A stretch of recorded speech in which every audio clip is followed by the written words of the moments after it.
AFP, retired as he delivers his inspirational remarks. Magandang gabi po sa ating lahat. Magandang gabi, sir. May I greet our guest of honor speaker, who shall be properly introduced later.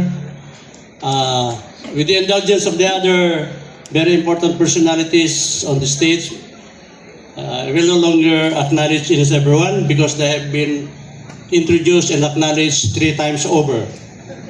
So, but please allow me to greet and acknowledge the presence of the Veterans Federation of the Philippines, headed by Major General Ruben Carandang, our Vice President for Operations, and Captain Gilbert Baladhay, Philippine Navy, our Vice President for Finance, and all the other staff. And also, Vice President, Region 3, Veterans Federation of the Philippines, Veteran Ubinke, Marvin. Siya po ang nagdala ng 200 veterans dito ngayon. Sabi niya, kung binigyan lang natin siya ng pagkakataon at ng mag-aagang imbitasyon, baka 1,000 veterano dala niya dito. We are going into that. Sabi nga ni President Yule, we are going to improve. Also, may I acknowledge the staff from the Veterans Bank. Thank you for organizing this one. Of course, sasabihan ko rin sila mamaya. Thank you. May I also acknowledge the presence of our veterans from Region 3. Region 3. Tarlac specifically, ano? Yes, sir. Ano po sila? And I don't know if we have some surviving spouses na nandito. Yes. Or sons and daughters. Of course, sons and daughters represented the Mike. You're still the Vice President of the National Sons and Daughters. Okay. I take pride on this group, Sons and Daughters, because I am also a firstborn son of a World War II veteran, a Korean War veteran, and an anti-insurgency campaign veteran. So it runs in the blood, sabi nga nila. I will no longer deal on what is the significance of this event. Although the Veterans Federation of the Philippines mandate is to perpetuate patriotism, recognize heroism, come out with programs so that the sacrifices of our veterans during World War II, our forefathers, our fathers, will not be forgotten. And I would like to acknowledge the effort of the Veterans of the Philippine Veterans Bank. I have joined the Veterans Federation of the Philippines only 2020 or basically 2021. And yung Veterans Bank, ang logo nila, ano yan ang yung contribution sa ano ay para sa veterano, parang gano'n eh. So, we have been meeting each other, mga gano'n. Of course, si President Yul, mga last year lang pumasok, last year, mga last quarter last year, binanggit sa akin ni Mike, meron kaming programa, sir, Freedom March. Sabi ko, narinig ko na yan, pero hindi niya naman kami kinukumbida So, sabi niya, I'll see to it that you'll get an invitation. So itong January, we were invited. So immediately, I asked my operations officer, Del Carandang, let us see that we get involved. And the involvement must be something memorable. Actually, for the information nating mga tiga Tarlac, nagsimula po ang participation ng Veterans Federation of the Philippines 1 second after midnight noong 27. Parang 28 na, no? Because yung counterpart ninyo mga veterano sa Bataan, nandun po sila noong madaling araw, 1 second nga, into 28 February. So, nag-participate na sila doon. Pero hanggang 10 kilometers lang yata sila, first leg. But anyway, I told them, just go ahead and yung counterpart ninyo mga veterano sa Tarlac will finish the last 11 kilometers. So, congratulations doon sa mga naglakad kanina. I understand may mga 90 sa kanila.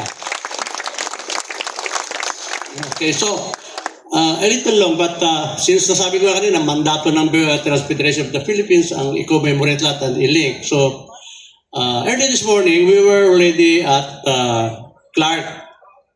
So, the invitation was to witness also or grace the wreath-laying ceremony doon sa Clark Cemetery. It used to be the American Cemetery. It's now called the Clark Cemetery. Of course, like any other cemetery, alam natin na mga nakalibing doon ay karamihan, if not all, ay World War II veterans. Karamihan ay Americans. May maraming Pilipino, maraming mga surviving spouses. And it has improved a lot. I've been assigned in Clark, kami ni General Karandang. So we are familiar with that area, and it's amazing how they converted the area into a real memorial cemetery for veterans. Napakaganda. Parang miniature ng American Cemetery sa Taguig, sa Manila. Then the next event is the wreath-laying sa Artillery Shrine. Now, I've been hearing about the Artillery Shrine. Kaya lang, since 2017 pa yata yan eh. Ano, Resty? And again, this is the first time that I attended a ceremony there. So, maybe it's just enough to learn that yung artillery shrine na yan ay in commemoration of the Philippine Army Artillery Regiment who started there and trained thousands of kanyonero, ang tawag niya, di ba? So, initially, they were there in Fort Stotzenberg or Clark, and then eventually they ended up in Bataan. Laladalan lang kanilang mga tubo or tube. 1918 155 cannons. 155 millimeter, malaki po yun. So, some of them ended up being prisoners of war and then suffering the death march also. So,